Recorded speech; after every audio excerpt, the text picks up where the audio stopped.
States is concerned in the GST issue. Satya Poddar, the partner tax and regulatory services at Ernst & Young, joins us now to discuss this. Mr. Poddar, first, what are your own thoughts on the news flow that has come through as far as GST is concerned, and do you think it could be taken up in this session itself?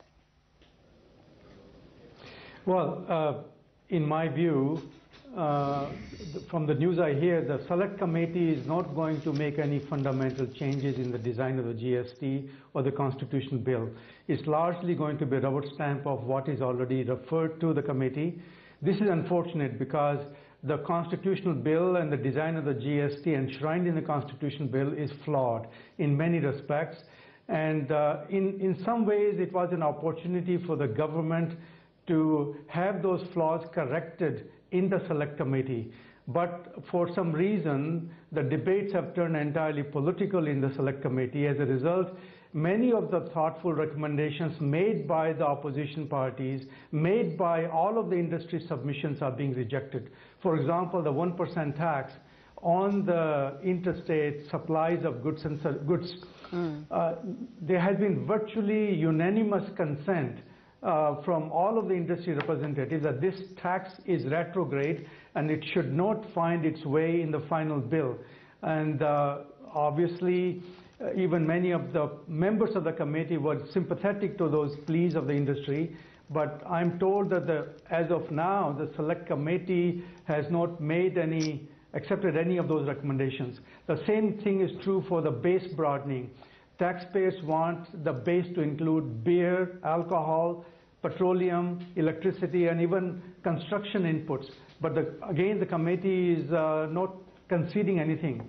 It's quite possible that the government is afraid that if any amendments are made in Rajya Sabha, then they have to send the bill back to Lok Sabha again. And this may again may mean a loss of few weeks, few months in the approval of the bill from the Parliament.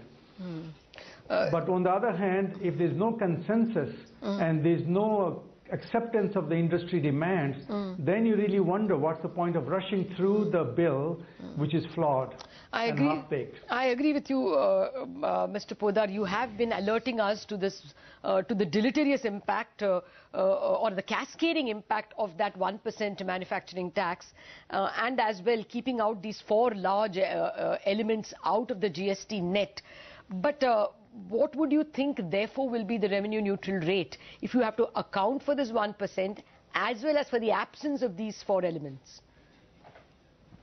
The 1%, the revenue neutral rate is fortunately independent of all the flaws in the GST bill. The flaws don't necessarily have a major impact on the revenue neutral rate. Okay. And my impression is that based on the calculations I've done and based on the discussions that the committee of the officials has started, revenue neutral rate still can be brought down very substantially. If you go with a single tax rate, it is still possible to bring the rate down in the range of 12–13%. So I'm really hoping that even if the GST bill goes in its flawed manner, it is still possible for the government to bring the rate down at 12–13%. So what will be the impact on industry in that case, assuming what you say happens? Well, industry impact is clearly negative. The most important exclusion is, first of all, electricity. Electricity is a major cost of manufacturing in India. And with the tax on electricity not being subsumed and electricity not being subjected to GST, cost of electricity at best will not come down, at worst it may go up. And now this will not be good for the competitiveness of industry. The 1% tax itself, it's really a punishment in trading with your own brothers and sisters within the Confederation of India. So if you buy goods locally, then the 1% tax applies, but if you import the goods, 1% tax does not apply. So that thing will not be healthy for the domestic industries. It will hurt their competitive position in the local markets as well as global markets. Same thing is true for alcohol. Same thing is true for real estate, because no input tax credit will be allowed for cement and steel that is used for production and manufacturing. So how can you have any beneficial impact of the GST if the costs are not lowered, if investment is not incentivized. 1% can be that deleterious, sir, that you will prefer an imported good. Government officials Mr. Poddar, agree that these are not desirable features of the GST bill, but at the moment the government is very keen to build consensus with the states.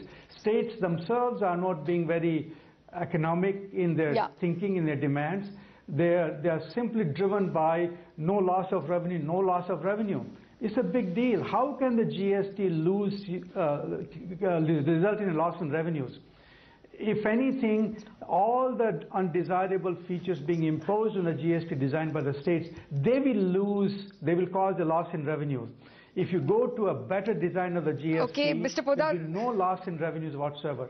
And on top of it, when the center is agreeing to provide a guarantee for full revenue compensation, why should they be imposing these undesirable features on the design of GST, which I don't understand? Mr. Poddar, we have to work with what we have. We cannot hope that, or we cannot believe that the political setup is going to be different from what it is now. But I just wanted to ask you, is there any hope in that after you introduce the GST bill in the current form and things become applicable from April? Okay, I think he's not able to hear us. We'll do one thing, we'll try and set that right if we could and resume the conversation. I maybe just want to look at the markets for a bit. The mid-caps continue to sulk, or at least are not able to build on their gains.